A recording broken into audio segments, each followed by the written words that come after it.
और पुलिस प्रशासन को भी दरखास्त दिया जाएगा कि अगर उनका वीरवार को तनख्वाह नहीं मिलेगा तो हम जीटी रोड यहाँ पे जाम करेंगे। पत्रकार साहब, द न्यूज भारत चैनल का बहुत बहुत धन्यवाद, साथ में आपका। कितने गर्मी में आप कम से कम मजदूर का हाल तो पूछने आए, लेकिन ये कंपनी का दुर्भाग्य है, यहाँ का एचआर का दुर्भाग्य है कि मजदूर का हाल तक लेने नहीं आया।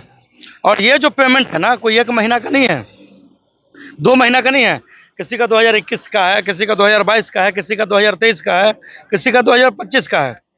सबसे बड़ी बात यह है कि कंपनी में जो मजदूर काम करता है वो अपने परिवार का पोषण के लिए काम करता है, उसका पालन पोषण कहाँ है?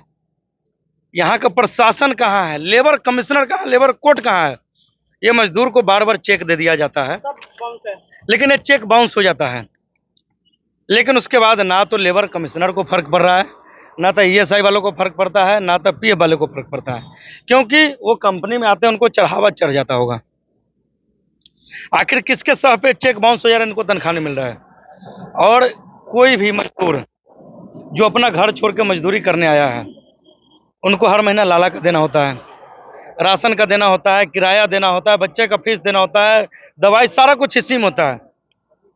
लेकिन दुर्भाग्य की बात यह है कि जिनको आज अपना पेमेंट इज्जत से लेके घर में रहना चाहिए था, अपना परिवार के साथ होना चाहिए था, अपने काम पे होना चाहिए था, लेकिन वही आज अपना पेमेंट के लिए यहाँ पे भटक रहे हैं, धरना पे हैं। लेकिन कंपनी मालक को कोई सेहत पे परवाह नहीं है।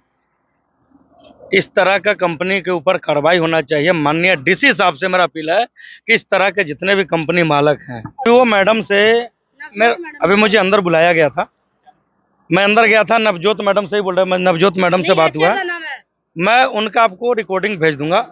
मैंने उनको बोला, मैम आप ना मुझे लिखती में दे दो कि इनका तनख्वाह कब दोगे। उन्होंने वीरवार का टाइम लिया, बोला मैं यहाँ पे हूँ नहीं, चाहे तो आप मेरी आवाज़ को रिकॉर्डिंग कर लें और रिकॉर्डिंग करके सुना दो कि मैं वीरवार को इनकी तनख्वाह दूंगी। सभी के तनख्वाह वीरवार को हो जाएंगे। मैं ये भी बोला कि अगर वीरवार को तनख्वाह नहीं मिलेगा, पुलिस प्रशासन के भी लोग आए हुए हैं, उनके सामने भी दरखास्त दिया जाएगा और पुलिस प्रशासन को भी दरखास्त दिया जाएगा कि अगर उनका वीरवार को तनख्वाह नहीं मिलेगा तो हम जीटी रोड यहाँ पे जाम करेंगे।